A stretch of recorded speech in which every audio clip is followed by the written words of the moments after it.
الف لام میم، یہ حکمت کی بھری ہوئی کتاب کی آیتیں ہیں، نیکوکاروں کے لیے ہدایت اور رحمت، جو نماز کی پابندی کرتے اور زکوٰۃ دیتے اور آخرت کا یقین رکھتے ہیں، یہی اپنے پروردگار کی طرف سے ہدایت پر ہیں اور یہی نجات پانے والے ہیں۔ اور لوگوں میں بعض ایسا ہے جو بیہودہ حکایتیں خریدتا ہے تاکہ لوگوں کو بے سمجھے اللہ کے رستے سے گمراہ کرے اور اس سے استہزاء کرے، یہی لوگ ہیں جن کو ذلیل کرنے والا عذاب ہوگا۔ اور جب اس کو ہماری آیتیں سنائی جاتی ہیں تو اکڑ کر منہ پھیر لیتا ہے، گویا ان کو سنا ہی نہیں، جیسے ان کے کانوں میں ثقل ہے، تو اس کو درد دینے والے عذاب کی خوشخبری سنا دو۔ جو لوگ ایمان لائے اور نیک کام کرتے رہے ان کے لیے نعمت کے باغ ہیں، ہمیشہ ان میں رہیں گے۔ اللہ کا وعدہ سچا ہے اور وہ غالب حکمت والا ہے۔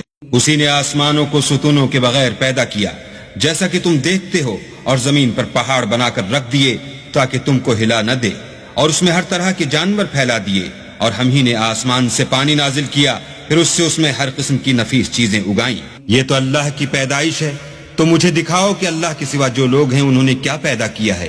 حقیقت یہ ہے کہ یہ ظالم صریح گمراہی میں ہیں۔ اور ہم نے لقمان کو دانائی بخشی کہ اللہ کا شکر کرو، اور جو شخص شکر کرتا ہے تو اپنے ہی فائدے کے لیے شکر کرتا ہے، اور جو ناشکری کرتا ہے تو اللہ بھی بے پرواہ اور سزاوار حمد و ثنا ہے۔ اور اس وقت کو یاد کرو جب لقمان نے اپنے بیٹے کو نصیحت کرتے ہوئے کہا کہ بیٹا اللہ کے ساتھ شرک نہ کرنا، شرک تو بڑا بھاری ظلم۔ اور ہم نے انسان کو جسے اس کی ماں تکلیف پر تکلیف سہ کر پیٹ میں اٹھائے رکھتی ہے، پھر اس کو دودھ پلاتی ہے، اور آخر کار 2 برس میں اس کا دودھ چھڑانا ہوتا ہے، اپنے نیز اس کے ماں باپ کے بارے میں تاکید کی ہے کہ میرا بھی شکر کرتا رہے، اور اپنے ماں باپ کا بھی، کہ تم کو میری ہی طرف لوٹ کر آنا ہے۔ اور اگر وہ تیرے در پہ ہوں کہ تو میرے ساتھ کسی ایسی چیز کو شریک کرے جس کا تجھے کچھ بھی علم نہیں، تو ان کا کہا نہ ماننا، ہاں دنیا کے کاموں میں ان کا اچھی طرح ساتھ دینا، اور جو شخص میری طرف رجوع لائے اس کے رستے پر چلنا، پھر تم کو میری طرف لوٹ کر آنا ہے، تو جو کام تم کرتے رہے میں سب سے تم کو آگاہ کروں گا۔ لقمان نے یہ بھی کہا کہ بیٹا اگر کوئی عمل بالفرض رائی کے دانے کے برابر بھی چھوٹا ہو، اور ہو بھی کسی پتھر کے اندر یا آسمانوں میں مخفی ہو یا زمین میں، اللہ اس کو قیامت کے دن لا موجود کرے گا۔ کچھ شک نہیں کہ اللہ باریک بین اور خبردار۔ بیٹا نماز کی پابندی رکھنا، اور لوگوں کو اچھے کاموں کے کرنے کا امر اور بری باتوں سے منع کرتے رہنا، اور جو مصیبت تجھ پر واقع ہو اس پر صبر کرنا، بے شک یہ بڑی ہمت کے کام ہیں۔ اور از راہ غرور لوگوں سے گال نہ پھلانا، اور زمین میں اکڑ کر نہ چلنا، کہ اللہ کسی اترانے والے خود پسند کو پسند نہیں کرتا۔ اور اپنی چال میں اعتدال کیے رہنا، اور بولتے وقت آواز نیچی رکھنا، کیونکہ اونچی آواز گدھوں کی سی ہے، اور کچھ شک نہیں کہ سب سے بری آواز گدھوں کی ہے۔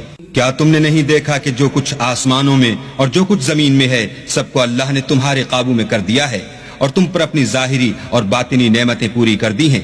اور بعض لوگ ایسے ہیں کہ اللہ کے بارے میں جھگڑتے ہیں، نہ علم رکھتے ہیں اور نہ ہدایت اور نہ کتاب روشن۔ اور جب ان سے کہا جاتا ہے کہ جو کتاب اللہ نے نازل فرمائی ہے اس کی پیروی کرو، تو کہتے ہیں کہ ہم تو اسی کی پیروی کریں گے جس پر اپنے باپ دادا کو پایا، بھلا اگرچہ شیطان ان کو دوزخ کے عذاب کی طرف بلاتا ہو تب بھی۔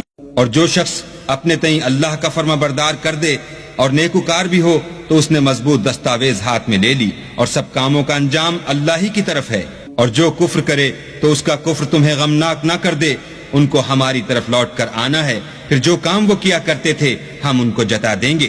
بے شک اللہ دلوں کی باتوں سے واقف ہے۔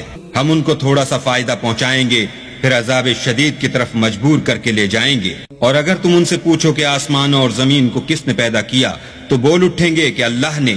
کہہ دو کہ اللہ کا شکر ہے، لیکن ان میں اکثر سمجھ نہیں رکھتے۔ جو کچھ آسمانوں اور زمین میں ہے سب اللہ ہی کا ہے، بے شک اللہ بے پرواہ اور سزاوار حمد و ثنا ہے۔ اور اگر یوں ہو کہ زمین میں جتنے درخت ہیں سب کے سب قلم ہوں، اور سمندر کا تمام پانی سیاہی ہو، اور اس کے بعد 7 سمندر اور سیاہی ہو جائیں، تو اللہ کی باتیں یعنی اس کی صفتیں ختم نہ ہوں، بے شک اللہ غالب حکمت والا ہے۔ اللہ کو تمہارا پیدا کرنا اور جلا اٹھانا ایک شخص کے پیدا کرنے اور جلا اٹھانے کی طرح ہے، بے شک اللہ سننے والا دیکھنے والا ہے۔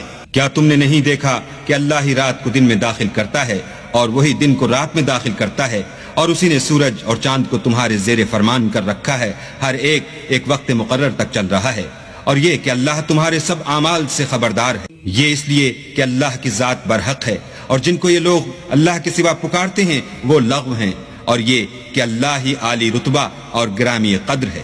کیا تم نے نہیں دیکھا کہ اللہ ہی کی مہربانی سے کشتیاں دریا میں چلتی ہیں تاکہ وہ تم کو اپنی کچھ نشانیاں دکھائے؟ بے شک اس میں ہر صبر کرنے والے اور شکر کرنے والے کے لیے نشانیاں ہیں۔ اور جب ان پر دریا کی لہریں سائبانوں کی طرح چھا جاتی ہیں تو اللہ کو پکارنے اور خالص اس کی عبادت کرنے لگتے ہیں۔ پھر جب وہ ان کو نجات دے کر خشکی پر پہنچا دیتا ہے تو بعض ہی انصاف پر قائم رہتے ہیں، اور ہماری نشانیوں سے وہی انکار کرتے ہیں جو عہد شکن اور ناشکرے ہیں۔ لوگو اپنے پروردگار سے ڈرو اور اس دن کا خوف کرو کہ نہ تو باپ اپنے بیٹے کے کچھ کام آئے اور نہ بیٹا باپ کے کچھ کام آ سکے۔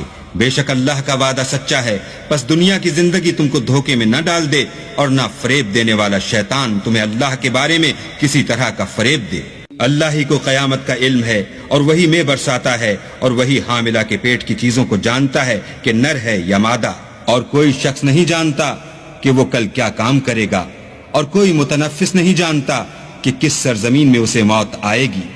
بے شک اللہ ہی جاننے والا اور خبردار ہے۔